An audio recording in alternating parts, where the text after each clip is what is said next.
Ayan na mga kababayan, naku po magandang balita ito mga kababayan. Nakikita nyo na po, ito pong ating acting PNP Chief Police Lieutenant General Jose Melencio Nartatis po nagpunta po dito sa DBM. Ano kaya ang meron mga kababayan, bakit nagpunta po ang ating Chief PNP?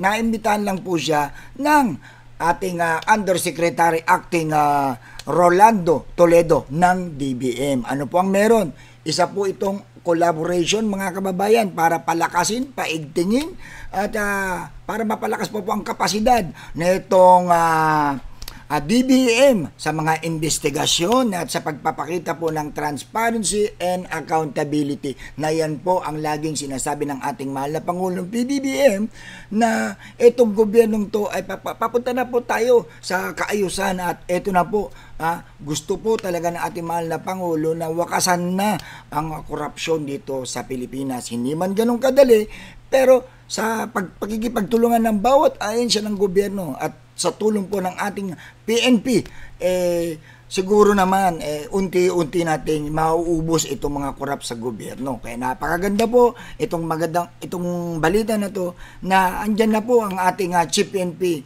Police Lieutenant General Jose Melencio Nartatis para suportahan, para maimbestigahan, alamin ano pa ang mga kailangan tulong ng PNP sa mga ahensya ng gobyerno tulad po ng DBM. Kaya salute po sa ating Chief PNP Police Lieutenant General Jose Melencio Nartatis.